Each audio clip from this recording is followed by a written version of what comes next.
ECHL fans to the ECHL Insider. I am your host, Garrett Hunter, excited to talk more about the playoff race. Before we get to action from last week, let's talk about who has clinched the playoffs as we talk right now. The Kansas City Mavericks have clinched in the Mountain Division. We told you about that 2 weeks ago. Joining them now in the Mountain Division is the Idaho Steelheads. They've locked up a playoff spot. And also in the Western Conference in the Central Division is the Toledo Walleye. They are now clinched, the first team to do so in the Central Division. And finally, our only team to clinch right now in the Eastern Conference is the Adirondack Thunder. They locked up a playoff position this weekend.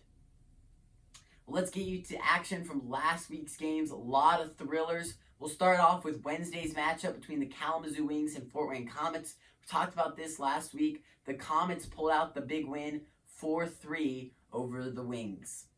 And if you checked a few episodes ago, we talked about the Tulsa Oilers with hanging double digits on the Idaho Steelheads. Well, the Steelheads returned that favor on Saturday night with a 10-1 victory over the Tulsa Oilers.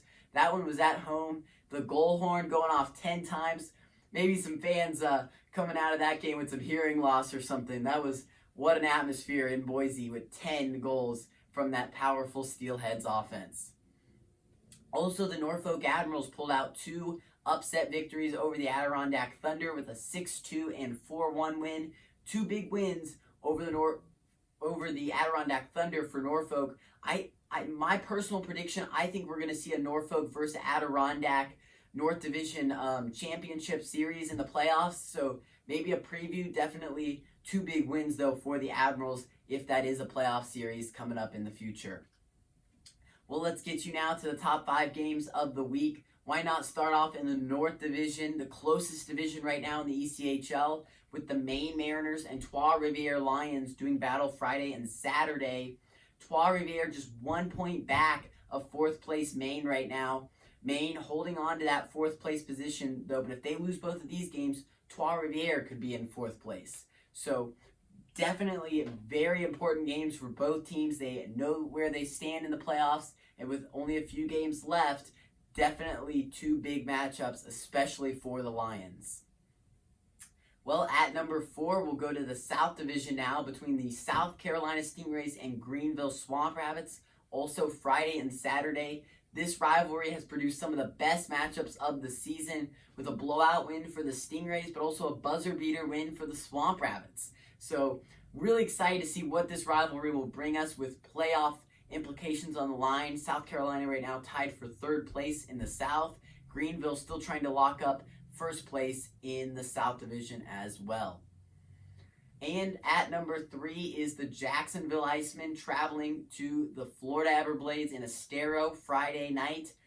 Everblades tied for 3rd place right now with the Stingrays, so they need these points desperately. And in 2nd place, right ahead of them, is the Jacksonville Icemen.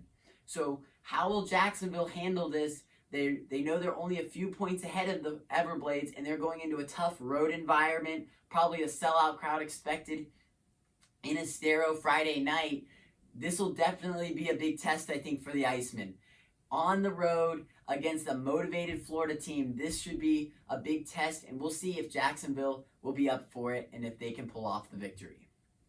At number 2 is a rematch from last week's Kalamazoo-Fort Wayne matchup. Kalamazoo right now in 4th place, but just by 1 point. Right behind them is the Fort Wayne Komets. So likely, depending on other results from this week, likely though, the winner of this game will hold 4th place in the Central Division. So definitely important one. Kalamazoo, I think they'll have that time to review, hey, what did we do wrong last week against this Komets team? What can we do better coming into this matchup this week on Saturday night?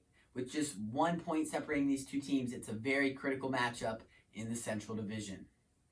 And our top game of the week, the Newfoundland Growlers and Worcester Railers will battle it out, a 3-game series, Wednesday, Friday, and Saturday. Just 2 points separating these 2 teams.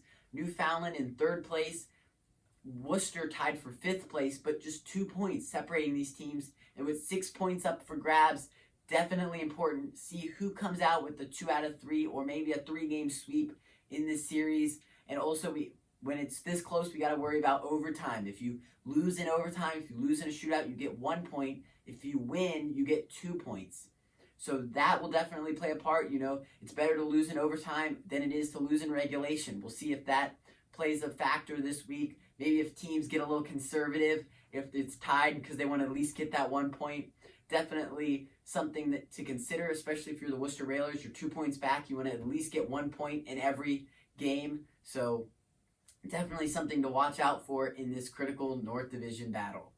We'll check out our fight of the week now. If you haven't already, subscribe to our channel below. Hit that like button if you liked our episode. And we'll see you next week for more playoff action. Amon will cover. Liebold shoving here, and Ryan Liebold getting into it with Nolan Yaremko. And they're going to drop him. Here Liebold scrapping with Yaremko. Yaremko gets a right there. Liebold trying to find his footing. Liebold throws a right over the top. And now Liebold finding his footing here as Yaremko throws an undercut. Liebold going to throw right back at him. Liebold's bucket is off, and he tosses one at Yaremko. Ryan Liebold answering the bell against Nolan Yaremko.